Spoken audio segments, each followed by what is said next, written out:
And welcome to the next Lukozer retro game review video, and this one is Return of the Jedi, which I've already done for the Commodore 64. This time we are doing the Amiga version.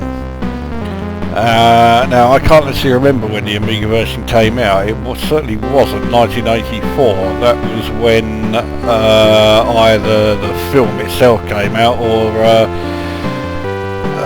the arcade original came along.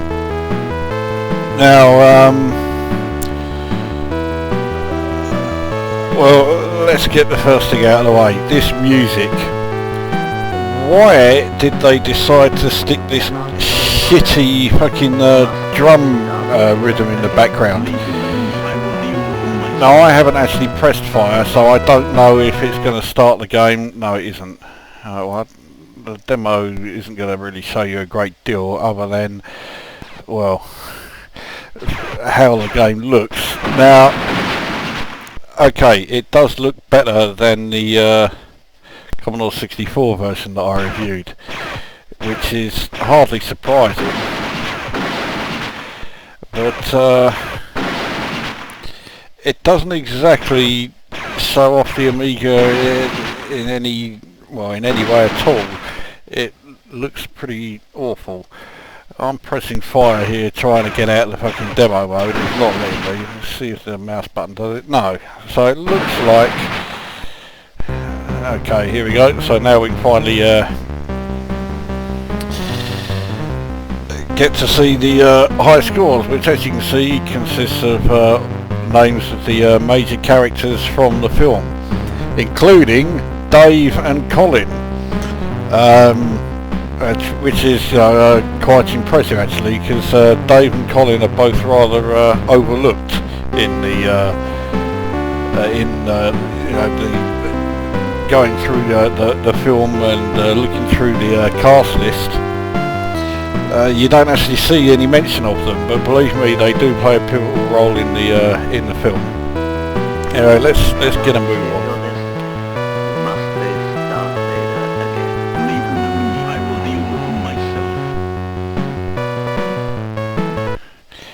Right, so, well, as you've already seen, level 1 consists of the speeder bike level, which is ridiculously easy, although now I've said that, I'm almost certainly going to fuck up at some point. You actually get more points for ramming the speeder bikes out of the way than you do for shooting them.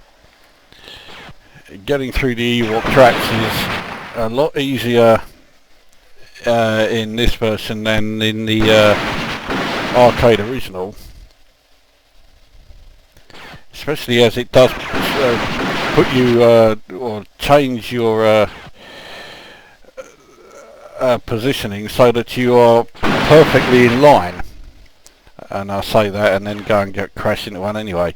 This is actually the shittiest I've done on this for quite some time. That speeder bike that was behind me, I thought was still going. Okay, well there you go. So there's level 1 done, with the music that would be familiar if you saw Return of the Jedi at the cinema. But of course, George Lucas doing what he does best, constantly fucking about with it. This music is now no longer in the film.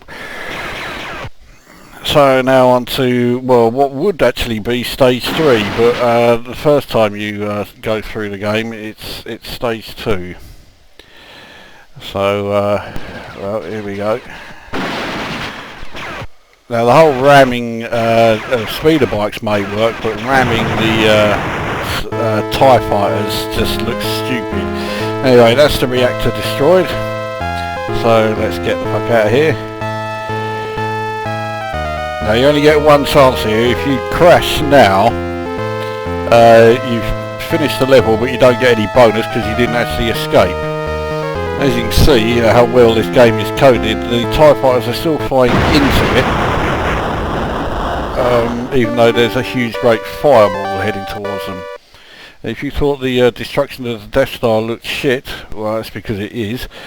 but it still manages to look a hell of a lot better than it did in the arcade original, which says more about the arcade original than it does about this. So once again we are back to the old speeder bikes again. Now the speeder bikes are actually one of several bugbears I have with the Return of the Jedi film. And prior to the episodes 1, 2 and 3 coming along, Return of the Jedi was unquestionably the worst film of the Star Wars series.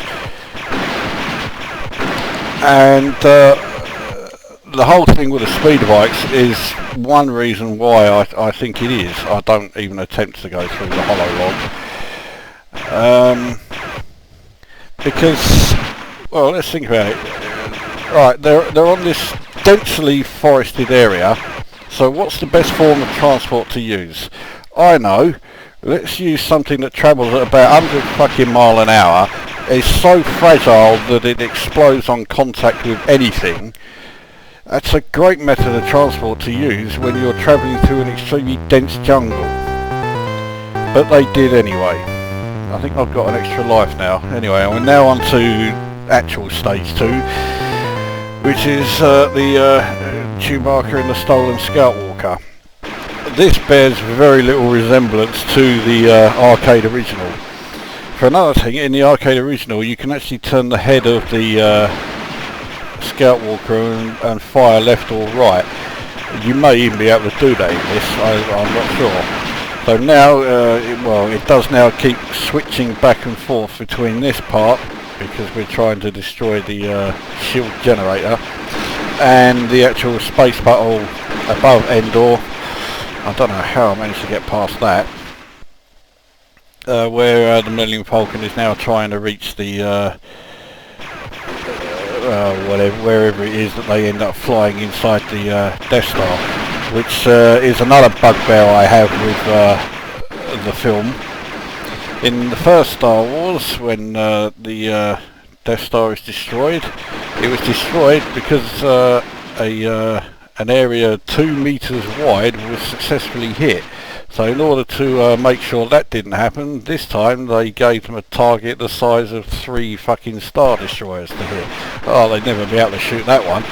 Oh, fuck off, there's no way I'm going to be able to shoot those bastard things.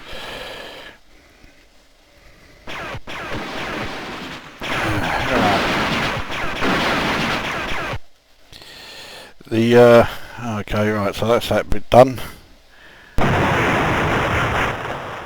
Although that did look awful, that also looks better than it does in the arcade original. Again, that says more about the arcade original than this conversion.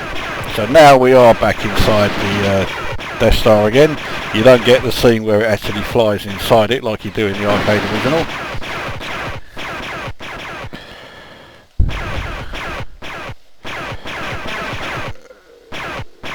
Fuck off, get out of the fucking way. Whoops. Oh, bollocks.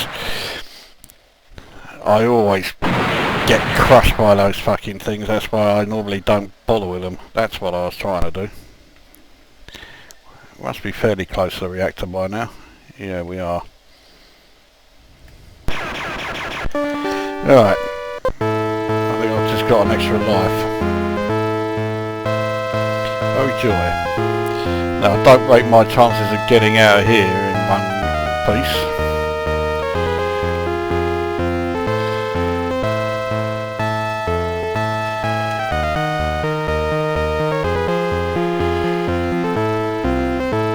Okay, maybe I do. It's because it's compared to the arcade original, this is so fucking easy.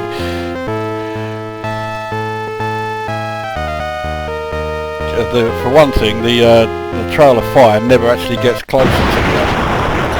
In the arcade original it does, and it will kill you if it catches up with you too much. So there we go, so I've now destroyed 2 Death Stars. Isn't that wonderful?